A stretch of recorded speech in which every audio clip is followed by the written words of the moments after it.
Selamat datang. Di video ini kita akan membahas tentang penyusutan aset tetap menggunakan metode Sum of the Years Digits. Metode ini merupakan salah satu metode penyusutan yang mempercepat pengakuan beban penyusutan di awal masa manfaat aset.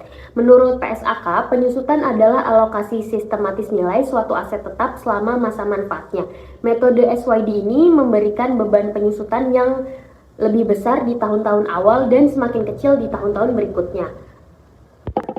Cara menghitungnya adalah kita hitung dulu jumlah digit tahun. Jika manfaat aset adalah 5 tahun, maka jumlah digit tahunnya 5 ditambah 4 ditambah 3 ditambah 2 ditambah 1 sama dengan 15. Lalu kita masuk hitung penyusutan tahunannya. Ini rumusnya, penyusutan sama dengan sisa umur aset dibagi jumlah digit tahun dikali harga perolehan dikurangi nilai residu. Kita masuk ke contoh soal ya. Misalnya sebuah perusahaan membeli mesin seharga 120 juta rupiah dengan nilai residu 20 juta rupiah dan masa manfaatnya 5 tahun. Berapa penyusutan tahun pertama, tahun kedua, dan tahun ketiga? Kita langsung hitung dulu jumlah digit tahunnya. Berarti di sini diketahui masa manfaatnya 5 tahun, teman-teman.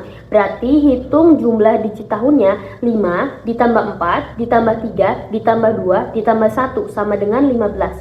Lalu kita masuk ke rumus, hitung penyusutan tahunan ya. Oke, masuk ke tahun pertama. Tahun pertama itu berarti rumusnya sisa umur aset. Ingat, sisa umur aset berarti 5 dibagi jumlah digit tahun. Jumlah digit tahunnya itu 15 dikali harga perolehan dikurangi nilai residu. Harga perolehannya 120 juta ya teman-teman, dikurangi nilai residu. Nilai residunya itu 20 juta. Maka sama dengan berarti totalnya 33.333.333 rupiah. Oke, itu untuk tahun pertama. Lalu untuk tahun kedua maka 4/15 dikali 120 juta dikurangi 20 juta ya teman-teman, berarti dikali 100 juta, berarti sama dengan 26.666.667 rupiah. Lalu untuk tahun ketiga berarti 3/15 dikali 100 juta rupiah sama dengan 20 juta rupiah. Nah, jurnal untuk mencatat penyusutan tahun pertama adalah, ingat, beban penyusutan mesin itu selalu didebit ya teman-teman. Kalau untuk jurnal penyusutan ini berarti 33.333.333 rupiah itu didebit. Lalu untuk akumulasi penyusutan mesin itu ada di kredit 33.333.333 rupiah ya, itu ada di kredit. Nah, jurnal ini akan mengurangi nilai buku mesin dan mengakui beban penyusutan di laporan laba rugi.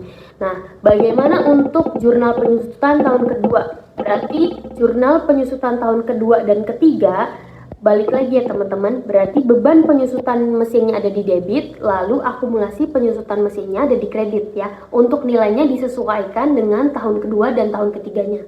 Oke, jadi metode Sum of the Years Digits cocok digunakan jika perusahaan ingin mengakui beban penyusutan yang lebih besar di awal masa manfaat aset.